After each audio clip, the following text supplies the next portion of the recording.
अस्सलाम वालेकुम भाईजान जो कि वेख रहे हो तुसीं नलकी का खोखा है।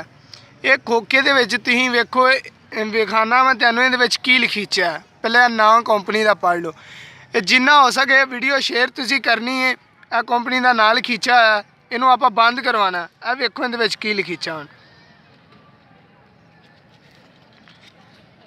आ मेरे प्यारे भाईओ ए देखो गौर ना देखना जरा, अल्लाह का नाम लिखीचा। जिन्ने मुसलमान भाई ने ये वीडियो शेयर जिन्ना हो सके इन करो तो कंपनी नू बंद करवाओ। इहदा नाम लिखीचा जी।